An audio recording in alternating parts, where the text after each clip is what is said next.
Hey guys, today I'm going to be teaching a bit actually of contact juggling for those of you who want to try. Um, you don't have to get a fancy acrylic ball like this. You can actually just get a plastic one. There are ones like these you can get. If you don't have access to buying proper contact juggling balls, racket balls, lacrosse balls, something about fist size is probably best to start out with. Anything too small um, will be a little hard to get used to because just the slightest movements could throw the ball off balance, and anything too big could get really difficult to actually balance properly, and it's a difficult start. So yeah, just start with any ball that's about roughly fist size, and then you'll be able to work with that. The first thing you'll want to learn while doing that is how to hold the ball.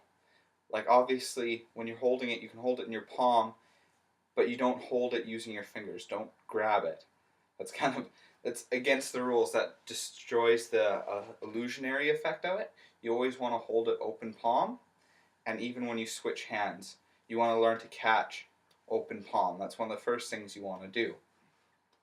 The next step is to learn how to hold it on the back of your hand in a position called the cradle. It won't feel natural off the start, but you want to be able to hold it in that position and work with that position because that'll become your natural holding spot, but also it's the best place for your hand to actually hold something round. So how you do it is you take your hand and you dip down your middle finger just slightly. What this will do is this will create a little trough in between your first two bends in your fingers and your middle knuckle. So those locations. And then the ball just sits right there with 3 points of contact. That's the best for allowing for stability. You still need to do some, obviously, movement with the hand. You can't just go side to side and hope that it works because it'll start to get off balance. The best way to learn this is to first do it with your hand. It'll feel really unnatural. You want to put down your third finger as well and almost want to hold it in between the other two. Don't do that. Just try and hold it between those the first and third finger. So work on that, and the best way to do it is literally just to watch TV holding this, or talking to somebody holding this, just to get your body used to the weight and the position. It'll take a lot of time. This isn't something you can easily pick up in a couple days. You need to actually take a good week or two before your hands really natural with this position. And the other key thing is to do it with your left hand as well. The big thing about contact juggling is being able to go in between your left and right side of your body. So you want to do it with your non-dominant hand. For me, my left. So make sure you hold it there, and perhaps even more practice with your left. So if you do like 10 minutes on your right or your dominant hand, do like 30, 40 minutes on your left or your non-dominant hand, whatever the case may be. Just because you want to be able to get that. You need to be able to have that balance with both hands. I'm still a little weak on my left hand, but it's getting there, and I tend to practice more with my left hand because when I find once I get something well with my left hand, my right hand, my dominant hand, actually has it mastered close to that time as well. I don't even need like a fraction of the time. So yeah, it works really well to practice those positions. That's the first thing you want to do. The next step is to actually learn to catch using those positions. When you do it with your palm, it's very easy. You can catch with your palm, and it's very simple. You can just go up, down, up, down, up, down. But when you're doing it with the back of your hand, you'll find that to start off, this will actually be quite difficult because just, again, it's an unnatural position until you get used to it, until you kind of force your body to realize that that's a basic position to hold your hand. So you just want to do small catches. Just barely give it like an inch or two off your hand and then come back. One of the best ways to do this is to actually spread your legs about shoulder width apart and even bend the knee a bit, because then when you catch, it's with the whole body. That's really good for learning to catch. When you start to learn to catch, that helps to displace a lot of the weight and the momentum of the ball so it doesn't just and then rolls around. So that's kind of the first thing you want to do, is be able to catch. And throw it higher if you want. There won't be too much used to throwing actually with contact juggling, but it's just to learn that position. And it'll actually, you'll notice if you practice throwing as well, it'll help your hand get used to that position even faster. So yeah, you just keep doing that. And once you get that, the next thing is to learn to throw between the cradle position and the palm of your hand. And you want to throw like that, and not like that.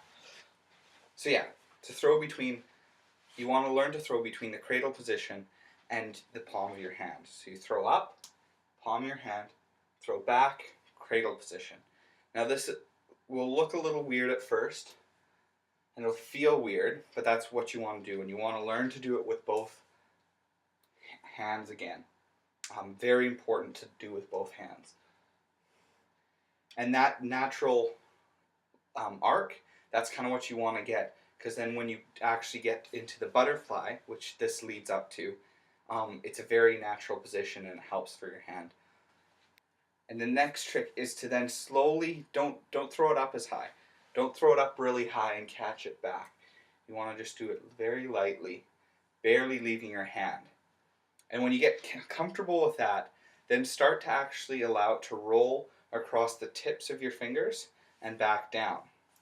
The trick with this is you don't roll it, you don't like have your hand like that and rolling across the tips. The tips of your fingers will have a natural bend. It won't quite work. What you want to do is actually create a bit of a rail.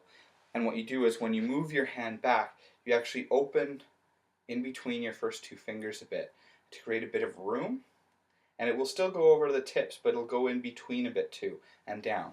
The other way you can do it is between your second and third finger, more like a Vulcan roll. You don't need to do that. The natural is within the first two fingers. So what it'll look like is kind of like that. So I'll try again. Try with the left hand. And that'll take a bit more, because now that the ball is rolling, it'll have a bit more momentum.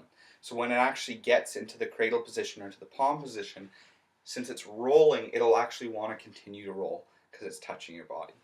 So those are the basic positions. Those are the basic pieces you'll need to learn to start contact juggling. And those are the basic hand positions. Once you can master that, you'll be able to move on. The big thing is just continue to practice. There are forms of juggling, traditional juggling and diabolo juggling, for instance. Those take like an hour maybe, and you can get some basics down. This could take up to a few weeks to even be able to get basic hand positions down, and it can take up to a month to get the butterfly. It took about that long for me to even just be able to lightly do the butterfly. And now I'm a little better with it. And you can even do smaller versions. But it takes a lot of practice, so don't give up. A piece of advice I found was to have some other form of juggling to do while doing this. So you can practice this, get frustrated, and then do something else that you know you're good at, and you'll actually get a bit of motivation and self-admiration out of doing it. So that's another trick. Do it with something that you can actually do, you feel kind of accomplished in, so you get kind of down with this, and then you do something else to pick back up your spirits. Because it will take a while, and even later tricks can take a while to learn. But these basic holds take a bit, and it's not a quick form of juggling, that's for sure. So yeah, thank you guys for watching. Hopefully I'll be able to put out one or two more videos of some basic, just different little tricks and different things you can do. So keep on watching.